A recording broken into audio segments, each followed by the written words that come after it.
We're back, and that stupid asshole's still blocking the only exit. I am the man who stands in your way. You know, like the Nightmare Before Christmas.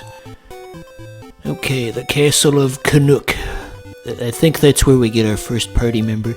But before we can do that, we have to save up 90 gold to get the shield, which will be the goal of this episode. Do I need to buy a shield? So yes, this is going to be a very grinding heavy episode. We're going to grind on every slime in the land.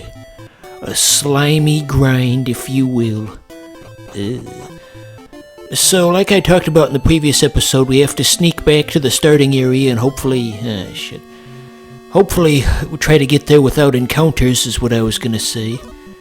Because we're not strong enough to fight the enemies in this section of the map. But maybe we can squeak on by.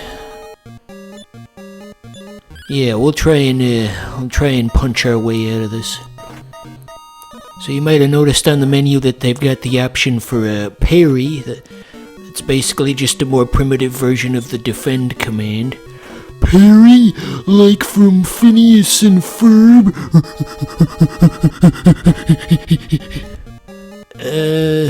Okay, we've got one herb and we're using it on the very first battle. Not ideal, but I think I can push through this. You just gotta believe in me. As Parappa the Rapper says, you just gotta believe. You gotta do what? I gotta believe.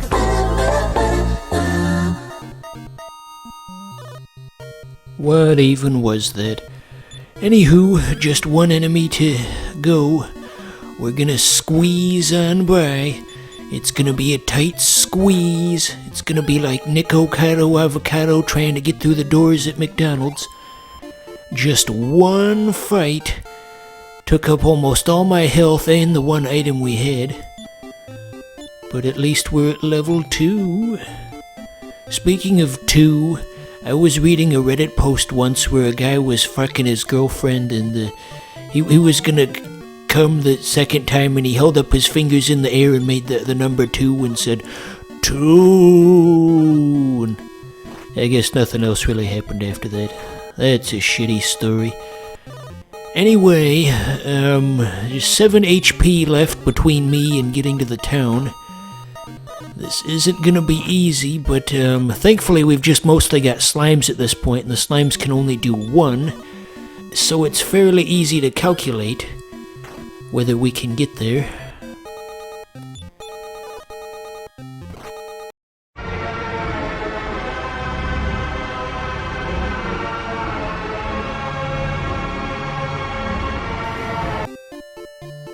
We are definitely walking a tightrope at this point.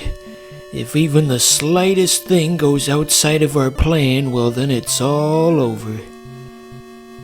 I think we can pull off being able to run away from these guys. Anyway, if a Redditor were watching this, they would say, "Wow, if even the slightest thing goes wrong, it's all over? Are you talking about healthcare in America?" Well, maybe if you get some sort of job that has actual insurance instead of just standing behind the counter at Wendy's. Classism. Okay, so our plan clearly worked here. We made it back to safety. And now we can grind where everything's cushiony and soft and nobody can hurt you. Quick look at the stats.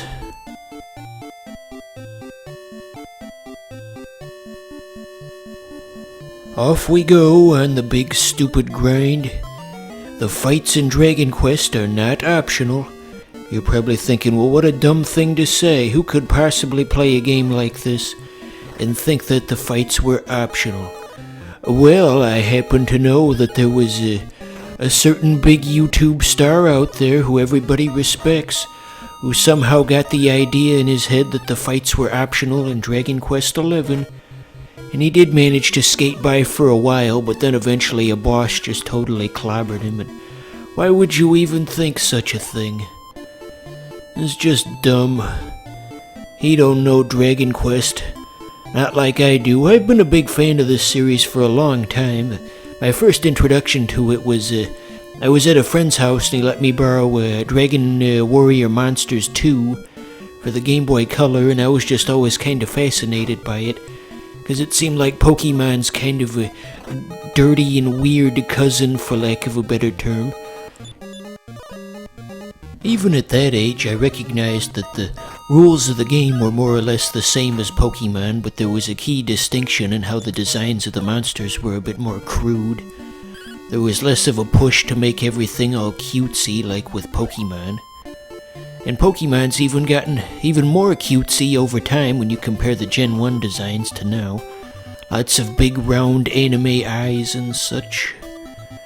You know the reason anime characters look like that? Because the original anime Astro Boy was inspired by some Donald Duck comics that the creator read as a kid that were left behind by some American GIs that were in Japan during World War II.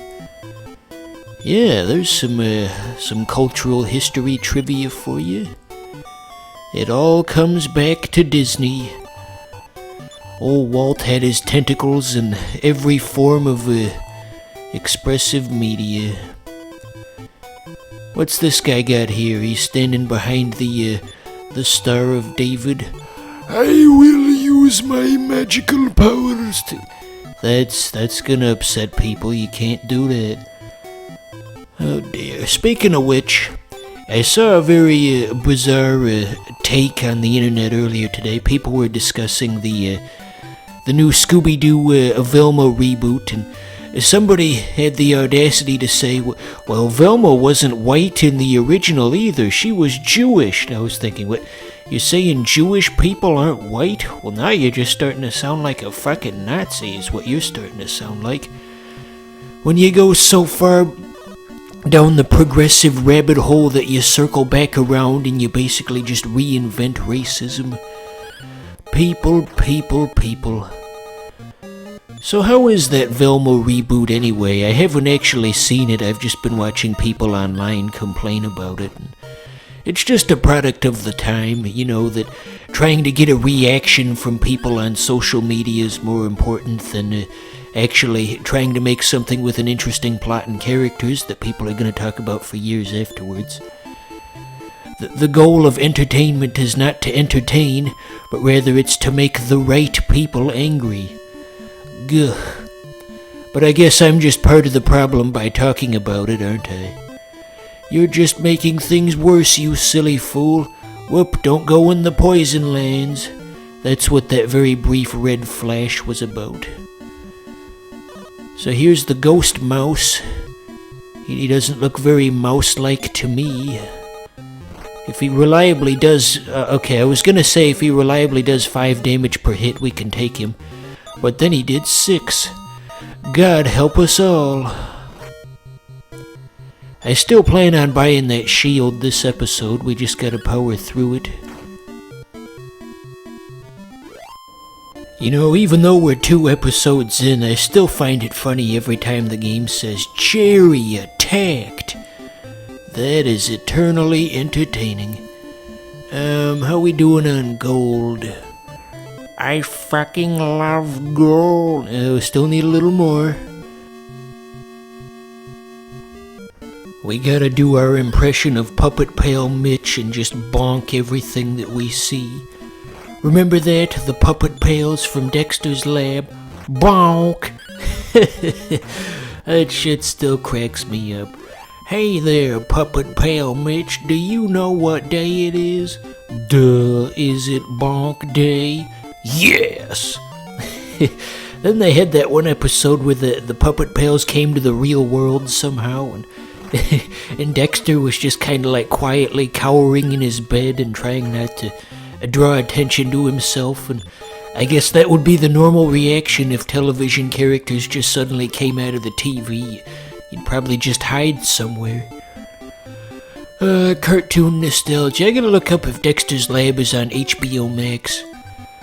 That would be quite the humorous thing. For fuck's sake, what is it with this corner and people getting in the way? Okay, reveal your secrets, shopman. Give I wonder if the club does more damage versus the copper sword. Well, too late now. But at least we got that shield, just like I said we were gonna. Wasn't it always cool in Ocarina of Time how they actually made different models for the different shields you could equip? I mean, it was an N64 game, for God's sakes. They didn't have to do that, but they did. Anyway, hopefully next episode we'll be able to meet up with the party member and Left Twin. La familia Simpson versus la familia de Peppa Pig. Que la batalla comience. Homero Simpson.